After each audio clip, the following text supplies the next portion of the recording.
देश में गजब की पॉलिटिक्स चल रही है भाई। एक तरफ नरेंद्र मोदी हैं जिनका लक्ष्य है कि भारत को कितनी जल्दी दुनिया की तीसरी सबसे बड़ी अर्थव्यवस्था बना देना है, और दूसरी तरफ इंडिया अलायंस है जिनका एकमात्र लक्ष्य है कि कैसे और कितनी जल्दी नरेंद्र मोदी की यह सरकार गिरा देनी। दोनों जल्दी में, नरेंद्र मोदी देश को आगे ले जाने के लिए और इंडिया अलायंस नरेंद्र मोदी को नीचे खींचने के लिए। विपक्ष का हर नेता पिन लिए घूम रहा है और एनडीए के सहयोगी दलों को पिन मार मारकर उकसा रहा है कि कुछ तो करो ना जी, सरकार गिरा दो। इस टाइप का ये लोग माहौल बना रहे हैं। लेकिन आज नरेंद्र मोदी ने विपक्ष का पिन लेकर उन्हें ही उल्टा चुबो दिया। आज नरेंद्र मोदी के थर्ड टर्म का पहला बजट सत्र शुरू हुआ। विपक्ष ने क्या क्या किया आज आपको विस्तार से दिखाऊंगा, लेकिन पहले यह देखिए कि सत्र की शुरुआत में ही नरेंद्र मोदी कुछ ऐसे फुल फॉर्म में दिखे कि उनके सामने विपक्ष के तेवर ठंडे पड़ गए। बजट सत्र के पहले ही दिन नरेंद्र मोदी विपक्ष को ऐसा झटका देते दिखे जिसका असर अगले 5 साल तक इंडी गठबंधन झेले।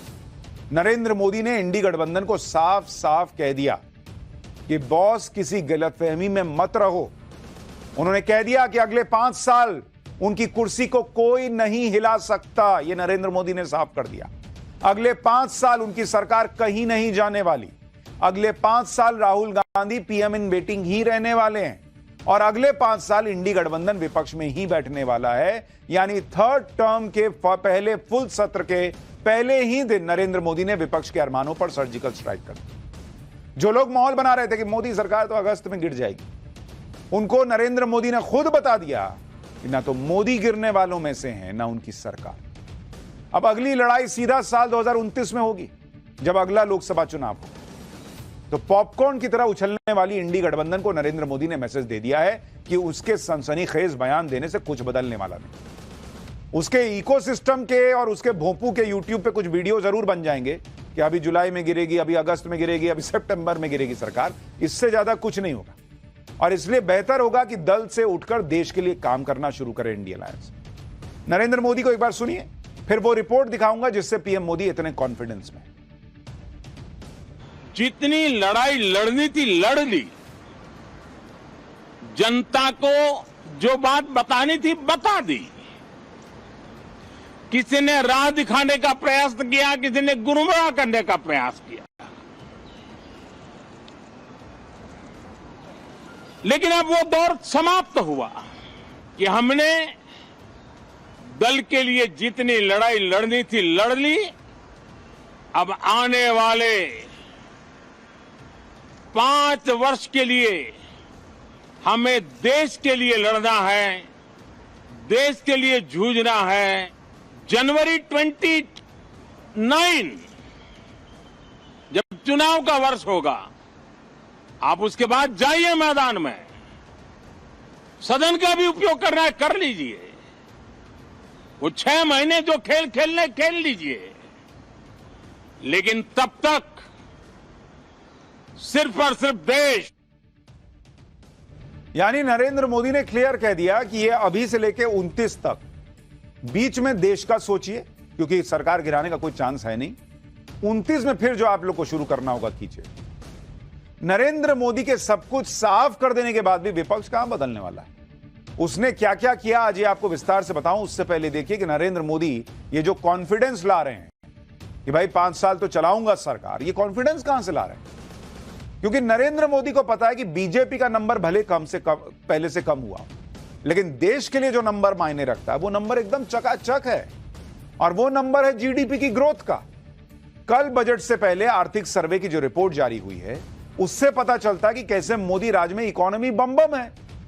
रिपोर्ट के मुताबिक 2024-25 के लिए जीडीपी ग्रोथ 6.5% से लेकर 7% रहने का अनुमान लगाया गया है। यह इकोनॉमिक सर्वे में आया है जो हर बजट के पहले आता है, और यह पूरी दुनिया में सबसे तेज जीडीपी ग्रोथ है। यहीं से नरेंद्र मोदी का कॉन्फिडेंस आ रहा है कि बॉस ये मैं जो कर रहा हूं ये तुम कर पाओगे। सर्वे में राजकोषीय घाटा और कम हो गया है, 0.7% कम होकर 5.1% रहने का अनुमान लगाया गया है। पिछले साल के मुकाबले रेल पैसेंजर ट्रैफिक 5.2% बढ़ गया है। सरकार ने एलपीजी, पेट्रोल और डीजल की कीमतों में कटौती की, जिससे रिटेल ईंधन महंगाई दर कम रही। यह आर्थिक सर्वे में है। सर्वे में अनुमान लगाया गया है कि फर्टिलाइजर की कीमतें और कम हो सकती हैं, यानी किसानों को और फायदा हो सकता है। देश में महंगाई काबू में है। जियो पॉलिटिक्स की चुनौतियों के बावजूद इकोनॉमी अच्छी स्थिति में है, यह आर्थिक सर्वे कह रहा है। मॉनसून के सामान्य रहने की उम्मीद है, जिससे महंगाई और कम हो सकती है। 6 साल में female labour force participation rate 23.3% से बढ़कर 2022-23 में 37% हो गया है। इससे ग्रामीण महिलाओं की इसमें बड़ी हिस्सेदारी है। भाई अब वो चूल्हे पे खाना बना रही हैं, सिलेंडर पे, तो समय बचता है, तो बाहर काम करने जा पा रही हैं। और कई योजनाएं हैं। आयुष्मान भारत जैसी स्कीम से लोगों पर महंगे इलाज का बोझ भी कम हुआ है। सर्वे में इस बात पर जोर दिया गया कि जल्दी ही कृषि सुधारों को लेकर बड़े फैसले करने होंगे। आर्थिक सर्वे में बताया गया कि सालाना लगभग 78.5 लाख नौकरियां पैदा करने की जरूरत है। यानी ये आंकड़े बताते हैं कि नरेंद्र मोदी के नेतृत्व में देश की तरक्की की गाड़ी तेजी से दौड़ रही है, और जो इस गाड़ी से कूदना चाहेगा भैया उसकी अपनी इंजरी हो। जिसको कूदना है सहयोगियों में से, जेडीयू हो, टीडीपी हो, कोई हो, जो लोग ये लोग सोच रहे हैं कि कोई कूदेगा, जो कूदेगा वो नरेंद्र मोदी तेज रफ्तार में गाड़ी चला रहे हैं, तुम्हारा अपना घुटना छिलाएगा। ये बात सब समझते हैं कि तरक्की की ये गाड़ी अगर दौड़ रही है तो उसका क्रेडिट नरेंद्र मोदी को जाता है, जिस पर सबको यह भरोसा है कि जब तक उनके हाथ में स्टीयरिंग व्हील है तब तक ये गाड़ी ऐसे ही तेजी से दौड़ेगी। लेकिन विपक्ष को पता है कि मोदी की तेजी से दौड़ती गाड़ी के सामने खड़े होने पर चपा जाने का खतरा है, क्योंकि मोदी तो गाड़ी रोक नहीं रहे। इसलिए वो साइड से पिन वाला छर्रा फेंक रहे हैं कि गाड़ी ही पंचर कर दे। इसलिए कल बजट पेश होने से पहले आज नीतीश कुमार और उनकी पार्टी को इंडिया अलायंस वालों ने पंप करना शुरू किया कि क्या बॉस, बिहार को कुछ मिला ही नहीं, विशेष राज्य का दर्जा मिला। आज संसद में बिहार को विशेष राज्य का दर्जा देने के मामले में इंडी गठबंधन ने खूब माहौल बनाया। दरअसल संसद में जेडीयू सांसद रामप्रीत मंडल ने बिहार को विशेष राज्य का दर्जा देने का सवाल मोदी सरकार से किया। लिखित जवाब में वित्त राज्य मंत्री पंकज चौधरी ने बताया कि पहले नेशनल डेवलपमेंट काउंसिल की तरफ से कुछ राज्यों को स्पेशल स्टेटस दिया गया था। यह स्पेशल स्टेटस पहाड़ी राज्यों या कम जनसंख्या या आदिवासी आबादी बॉर्डर स्टेट जैसे मुद्दों को देखते हुए दिया गया। जहां तक बिहार की बात है तो उसे स्पेशल कैटेगरी स्टेटस देने पर इंटर मिनिस्ट्रियल ग्रुप ने चर्चा की थी और 30 मार्च 2012 को अपनी रिपोर्ट दी थी। जिस पैमाने पर राज्यों को स्पेशल स्टेटस दिया जाता है उस क्राइटेरिया को देखते हुए इंटर मिनिस्ट्रियल ग्रुप इस फैसले पर पहुंचा था कि बिहार स्पेशल कैटेगरी स्टेटस के क्राइटेरिया में फिट नहीं होता। और उस वक्त नरेंद्र मोदी प्रधानमंत्री नहीं थे, मनमोहन सिंह प्रधानमंत्री थे, यूपीए की सरकार चल रही थी। यानी मोदी सरकार ने साफ कर दिया कि बिहार को विशेष राज्य का दर्जा न देने का फैसला यूपीए की सरकार के वक्त ही हो गया था बॉस, और उसकी वजहें भी गिना दी। यानी सरकार चलाने के चक्कर में गोलमोल जवाब देकर लटकाने की बजाय मोदी सरकार के मंत्री ने सीधा हिसाब दे दिया कि देखिए ना बॉस, मामला कहां फंसा है और किसकी वजह से फंसा है। ये लोग पिन मार रहे हैं, उसका पिन हाथ से लीजिए, उसी को मारिए कि तुमने ना यही दिया जी 2012 में। लेकिन लालू यादव मानने वाले हैं। सुनिए एक बार लालू यादव क्या कह रहे हैं, फिर बताता हूं नीतीश कुमार के मंत्री नहीं इंडी गठबंधन के अरमानों पर कैसे पानी फिरे। नीतीश कुमार ने कहा था कि दिलाएंगे, सेपा करें राज्य का दर्जा लेकर रहेंगे हम। सरकार ने लोकसभा में लिखित में कहा है कि मौजूदा प्रावधान में संभव नहीं है कि विशेष राज्य का दर्जा दिया जाए। बिल्कुल देना पड़ेगा। देखिए, टीडीपी ने तो अपेक्षा करनी छोड़ दी, क्योंकि आजकल वो स्पेशल कैटेगरी स्टेटस की मांग नहीं करते, लेकिन जेडीयू ने अपेक्षा की थी और इसीलिए काफी प्रकाशित हुई ये बात, चर्चित हुई कि उनको स्पेशल कैटेगरी स्टेटस की आशा थी, उम्मीद थी। लेकिन जिस प्रकार से उस उम्मीद को नकारा गया, क्या वो जेडीयू के साथ कोई बातचीत हुई ये घोषित करने से पहले? क्या मुख्यमंत्री को विश्वास में लिया गया ये उत्तर देने से पहले? मुझे तो संदेह है। तो इसीलिए मैंने पहले भी कहा कि शायद प्रधानमंत्री मोदी जी अपना 5 साल नहीं खत्म कर पाए। इंडिया अलायंस की हालत, वो जो टीवी सीरियल नहीं आता 150-200 एपिसोड चलने वाला, जिसमें कोई ना एक जो है वो पिन मारता रहता है कि देखो क्या कर दिए तुम्हारे साथ। ये लोग उसी मोड में खुद नहीं बता रहे हैं कि 2012 में हम ही तो कहे थे कि बिहार को नहीं मिल सकता है स्पेशल स्टेटस, लेकिन आप कह रहे देखो मोदी जी नहीं दिए। अच्छा, खुद मान रहे हैं कि टीडीपी वाले तो कुछ नहीं बोल रहे, यानी टीडीपी सेट है। तो जब टीडीपी सेट है तो जेडीयू कैसे सरकार गिरा देगी? और हमने आपको पाठशाला में पहले ही कहा था कि नरेंद्र मोदी को एक समय में टीडीपी या जेडीयू दोनों में से किसी एक को ही सेट रखना है। एक सेट तो दूसरा अपने ही नहीं जाएगा, क्योंकि उसको पता है उसके जाने से कुछ नहीं होना। दोनों भी चले जाएंगे तो कुछ नहीं होना है, लेकिन फिर भी एक के रहते दूसरा वैसे ही नहीं हिलता। देखिए, इंडी गठबंधन नीतीश कुमार से उम्मीद लगाए हुए कि बिहार को स्पेशल स्टेटस देने की मांग पर नरेंद्र मोदी की वो कुर्सी हिला देंगे, लेकिन खुद बिहार के मंत्री और जेडीयू नेता ने साफ कर दिया कि अगर बिहार को स्पेशल स्टेटस नहीं मिल सकता तो स्पेशल पैकेज ही दे दीजिए। सुनिए बिहार के वित्त मंत्री विजय चौधरी को, फिर बताता हूं कि नीतीश कुमार का इस्तीफा मांगकर लालू यादव कैसे खुद फंस गए। लगता है कि आप लोगों ने हम लोगों की मांगों को सही रूप से देखा समझा नहीं है।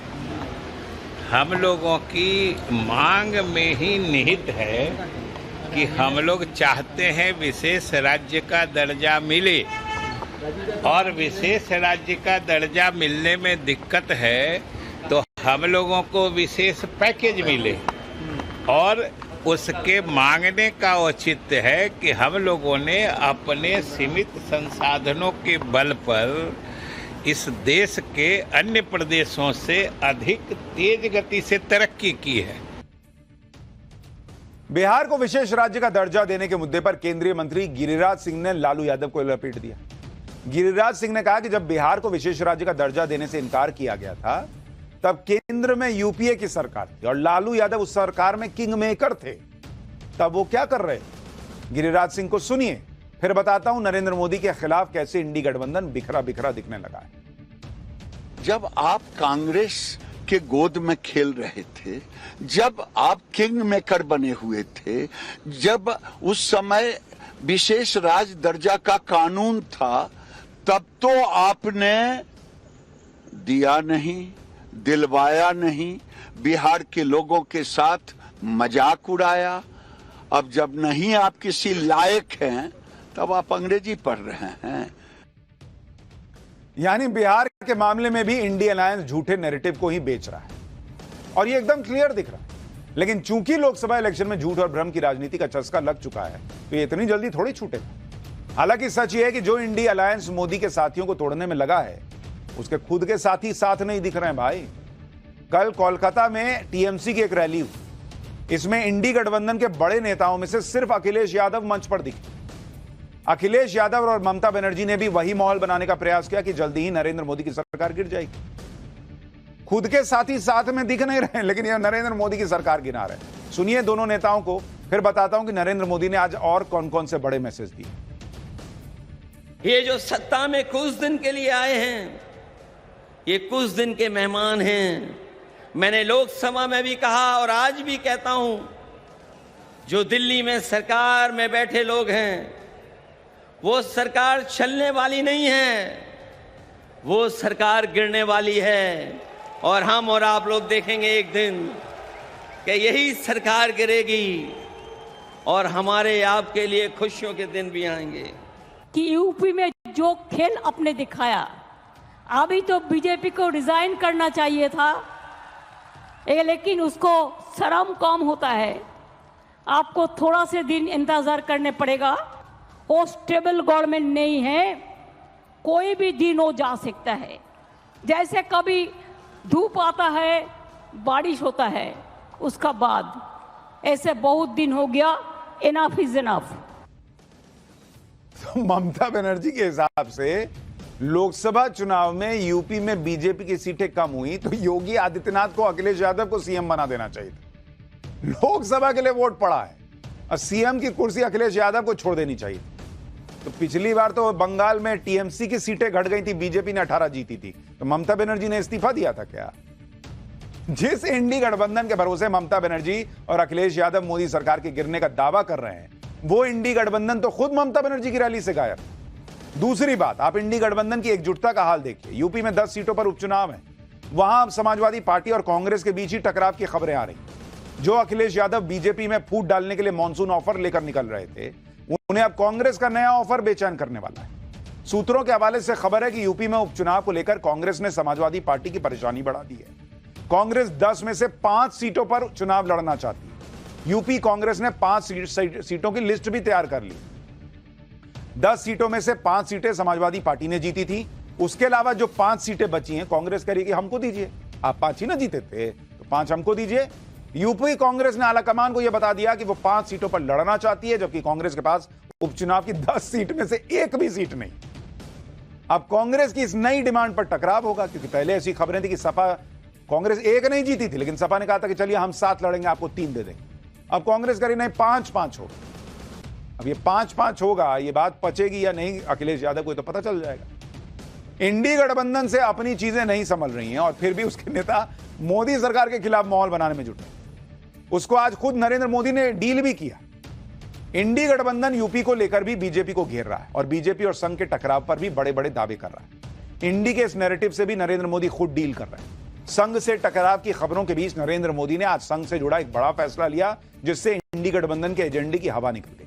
उस फैसले के बारे में अभी आपको आगे बताने वाला हूं अगले चैप्टर में। जहां तक यूपी की राजनीति में उथल पुथल की बात है, तो उसे खुद नरेंद्र मोदी डील कर रहे हैं। सूत्रों के हवाले से खबर है कि 27 जुलाई को यूपी के सीएम योगी आदित्यनाथ और प्रधानमंत्री मोदी दोनों की मुलाकात हो सकती है। यानी हर मोर्चे पर नरेंद्र मोदी खुद लगे हुए हैं और यह टेंशन इतनी विपक्ष की बढ़ा रहा है कि अब इंडी के नेता यह कहने लगे हैं कि नरेंद्र मोदी को तो बहुमत ही नहीं मिला, वो तो बैसाखी के सहारे सरकार चला। रणदीप सुरजेवाला को सुनिए क्या बोल रहे हैं।